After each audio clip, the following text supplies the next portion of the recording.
It is time to do some serious language study.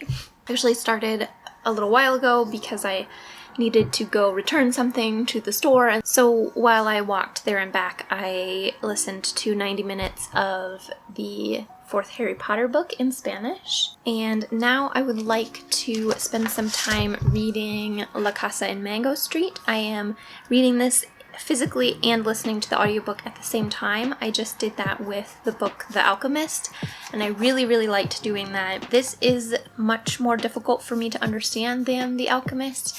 There's a lot more different vocabulary, and the story is a lot more fragmented in a good way, but that makes it more difficult for me to understand. So while I normally just read things through and only look up words if I am curious about them or if I have lost the thread of the plot, I do actually want to go back through and translate a few things that I haven't understood from recent chapters, and then maybe read some more of this. And I also really want to study French and possibly also Korean today if I have time.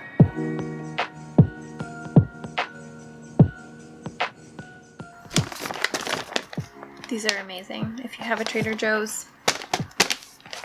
Darius y las nubes.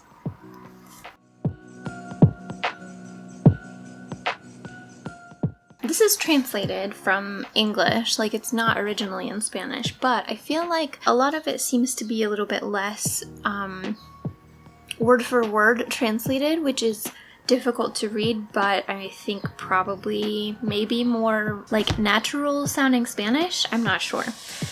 But a couple things that I wrote down, one of them was just really funny. No le tiene miedo a nada excepto a esas pielecitas de cuatro patas.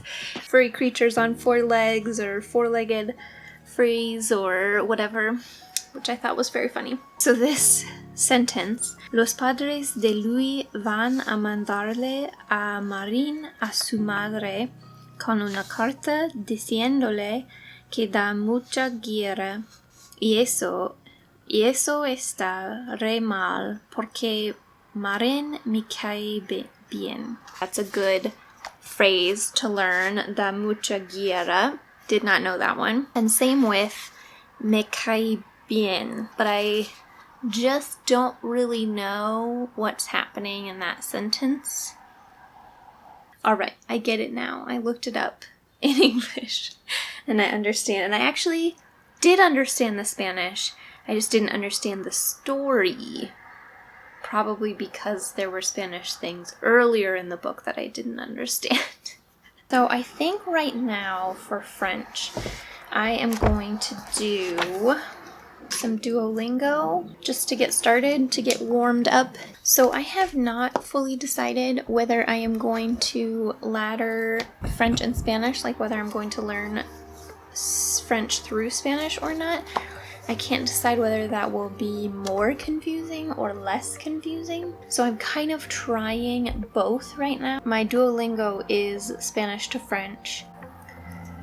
Il a du poisson.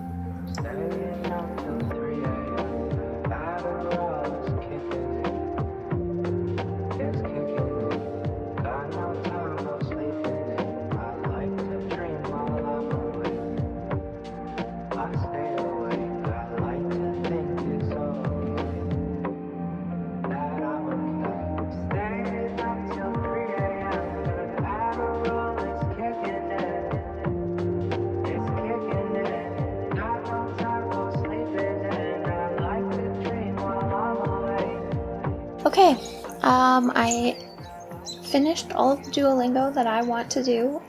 I hate learning phrases, and so that one really just burnt me right out instantly because I just don't like learning like, thank you, you're welcome, I'm sorry, excuse me. Also, I mean, I've been doing Duolingo for like 45 minutes, so that's plenty of Duolingo. I think I'm actually going to take another walk and take some French podcasts with me, so I'm at the park and I listened to a new to me podcast when I went to pick up my food and walk over here. It was, I believe, Se Regalan Dudas. And yeah, I mean, I only listened to one episode, but it was good. Kind of hard to understand. I don't think it was the podcast's fault. I think it was the fact that I was walking on a busier road than I normally do, so traffic noises were distracting. And also, I'm just kind of tired. But I listened to probably 50 minutes of that.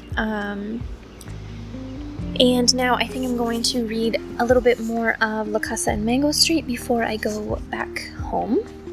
Alright, so I think the last thing that I am going to do today is go through one of the stories on thefrenchexperiment.com. It will actually be the third time that I've gone through the story, I believe. I really, really love this site. I used thespanishexperiment.com as well. And I think that they're just so great. We're going to go through Les Trois Petits Cochons.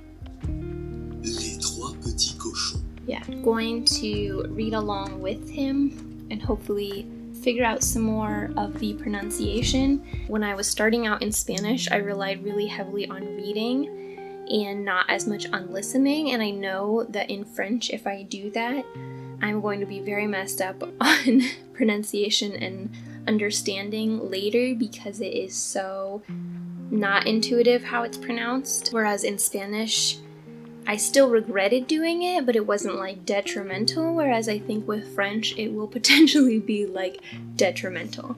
So I want to avoid doing that.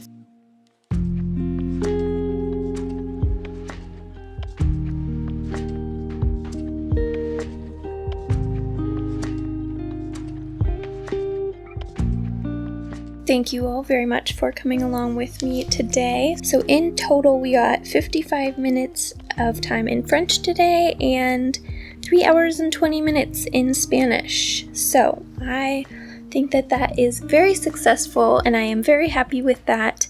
Although I did hope to get some Korean done today, I also didn't want to fragment my mind too much, and I don't feel like at this point, honestly, it could handle adding Korean in today, so we'll get it next time. If you are learning any languages, definitely let me know in the comments how it is going, and I will see you in the next video.